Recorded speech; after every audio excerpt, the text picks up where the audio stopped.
দিন এখানে মিটিং করে বলেন যে ছোট বোন নন্দীগ্রাম, বড় বোন ভবানীপুর। এই মিটিংটা হয়েছিল শেরখাচকে, তেকালি ব্রিজের গায়ে। সেখানে আপনি ঘোষণা করেছিলেন আমি দাঁড়াবো এখানে। সেই দিন যারা ক্ষতিপূরণ পায়নি প্রথম দফায় 5 লক্ষ টাকা করে হাইকোর্টের অর্ডারে, তাদেরকে 4 লাখ টাকা করে আপনার সরকার দিয়েছিল, ডিএম দিয়েছিল। 4 জন ওই কর্মসূচিতে যায়নি বলে, আমার সঙ্গে বিজেপিতে গেছিল বলে আপনি তাদেরকে টাকা দেননি।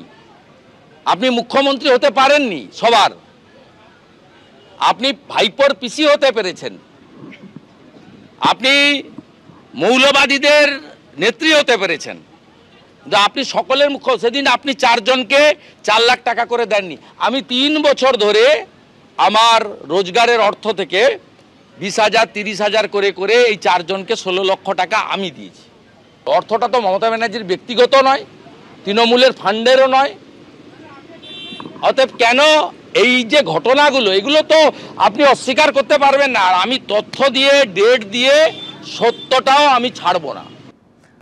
নন্দীগ্রামে শহীদ দিবসে আমরা ওরা ভূমি উচ্ছেদ প্রতিরোধ কমিটির ব্যানারে আজকে পদযাত্রা করলেন শুভেন্দু অধিকারী। পদযাত্রার পর শহীদ বেদিতে মাল্যদান করেছেন বিরোধী দলনেতা। শহীদ বেদির পাশে তৃণমূল এবং বিজেপি উভয় পক্ষের মঞ্চই আজকে তৈরি হয়েছে। তৃণমূল এবং বিজেপির আলাদা আলাদা কর্মসূচি জানিয়ে শুরু হয়েছে রাজনৈতিক চর্চা।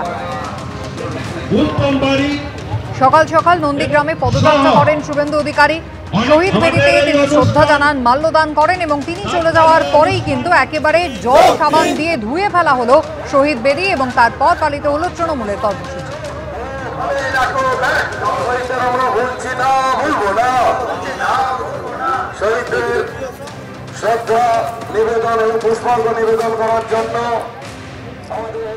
আমরা প্রত্যেক বছরই করি। এখন বর্তমান নতুন রাজনৈতিক পরিস্থিতির উপরে দাঁড়িয়ে তৃণমূল কংগ্রেসও করে, তারাও স্থানীয় স্তরে নেতাদের দিয়ে করে। তবে যে বছর নির্বাচন থাকে সেই বছর ওদের কলকাতা থেকে পরিযায়ী নেতারা আসে। এই আন্দোলনে তৃণমূলও ছিল, বিজেপিও ছিল, এবং লালকৃষ্ণ আদবানির অবদান তো অস্বীকার করা যায় না। তিনি তো প্রথম এসে অবরোধ তুলেছিলেন। তার যে কমান্ডোরা এসেছিলেন এনএসজি, তারাই তো খেজুরির দিকে সব অবরোধ উনিই তুলেছেন।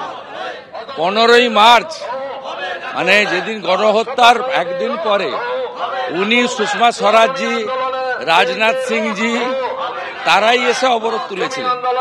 সুন্দরবনে বিবাহ সূত্রে আবদ্ধ 2 তরুণী। তৃণমূল সাংসদ বাপি হালদারের উদ্যোগে কুলতলিতে আয়োজিত হলো সম্বর্ধনা সভা।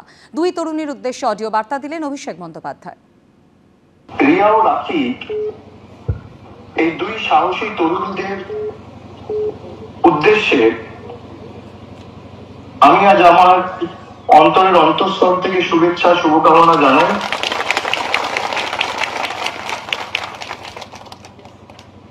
এবং আমাদের সমাজে চেনা ছকের বাইরে গিয়ে ভালোবাসার সত্যিকারের অর্থকে সামনে এনেছে রিয়া ও রাখি।